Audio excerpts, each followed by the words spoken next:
Bem, pessoal, hoje a gente vai falar aí um pouquinho sobre nível sonoro. Cuidado, nível sonoro a gente não pode confundir nível sonoro com intensidade sonora. Então, intensidade é a capacidade do som ser classificado em forte e fraco. Agora, nível sonoro, você vai classificar o som na pressão sonora, né? A pressão de ar que ele vai fazer dentro do seu tímpano. Então, as escalas são diferentes, né? Na intensidade, você vai usar uma escala, né? Que é um volume de som, e no nível sonoro, você vai classificar esse som em, né, uma classe de uma unidade diferente que a gente vai falar. Bem, nesse desenho que foi colocado aí, dá para vocês dar uma observadinha na estrutura do nosso ouvido. Então, né, olha aí, nós temos aí o tubo auditivo e a parte mais importante do nosso ouvido que está lá, que é a membrana timpânica ou o nosso tímpano.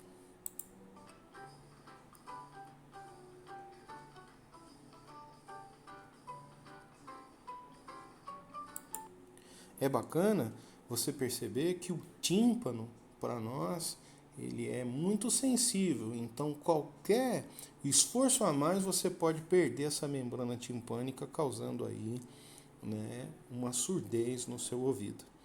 É importante você olhar no canto esquerdo e ver que tem um aparelhinho aí. Esse aparelhinho, chamamos ele de decibelímetro. Vamos ver com mais detalhes aí mais para frente.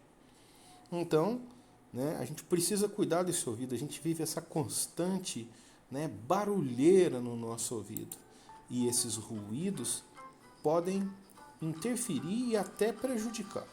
Então você vê que bastante lugares que você às vezes precisa de um profissional, ele precisa trabalhar ali com um protetor auricular para justamente proteger essa estrutura auditiva que ele tem.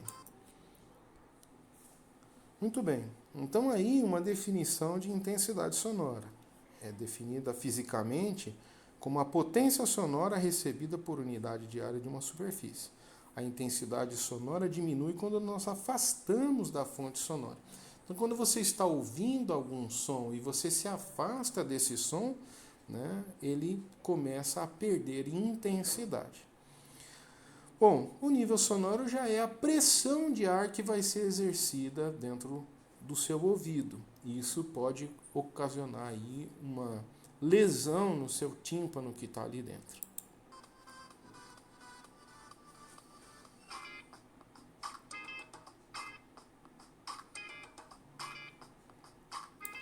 Bem, a unidade utilizada para nível sonoro é o Bell, mas como esta unidade é grande comparada com a maioria dos valores de nível sonoro, utilizamos no cotidiano seu múltiplo usual, que é o decibel, dB, né? De maneira que 1 bel é igual a 1 decibel. Bom, a gente não poderia deixar de falar também de Alexander Graham Bell. Esse é o cara, né, que se colocou juntamente aí dentro dessas características auditivas, né? Ele deixou para a gente aí estabelecida essa linguagem, essa unidade utilizada pelo sistema internacional. Esse também é o cara que criou o que nós chamamos hoje de telefone, né? Então, é importante a gente falar um pouquinho sobre ele aí. 1847, 1922. Muito bem. Cuidado então para não confundir intensidade sonora com nível sonoro, ok? Então, intensidade a gente vai falar de volume de som. Nível sonoro a gente vai falar de uma escala de decibel. Então, outro detalhezinho que está no quadro laranja aí, que é importante a gente saber, vamos lá, no interdisciplinar no português, é importante salientar que o plural de decibel não é decibéis, mas decibels. Segundo o SI, né, que é o Sistema Internacional, o plural das unidades é obtido simplesmente acrescentando a letra S no final delas. Então, importante, né? Guarda essa característica aí para você. Bom, Então, aí nessa figura de cima está mostrando a faixa de frequência que o nosso ouvido é capaz de ouvir. A gente vai de 20 a 20 mil hertz, né, de um som bem grave até um som bem agudo. E outras frequências que são colocadas antes ou depois não são perceptíveis ao nosso ouvido.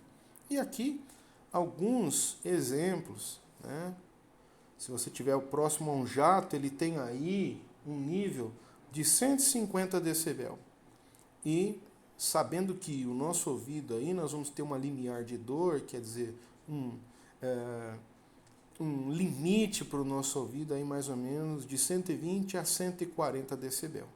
Então uma sirene 110, o aspirador de pó 80 e nós temos aí uma mosca fazendo 40 decibel.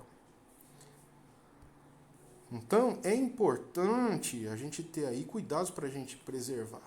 Né? Então veja bem, a exposição prolongada a ambientes ruidosos pode levar à perda de audição e provocar doenças de sistema central. Assim, alguns cuidados que todos devemos ter para preservar a nossa audição. São apresentados em seguida alguns exemplos. Então, né, a utilização de protetores de ouvido.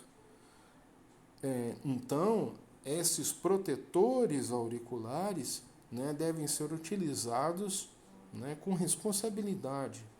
Porque quando você entra numa empresa, é feito um teste de audiometria. Então você tem uma capacidade de audição e ela é medida quando você entra e depois é medida quando você sai dessa empresa.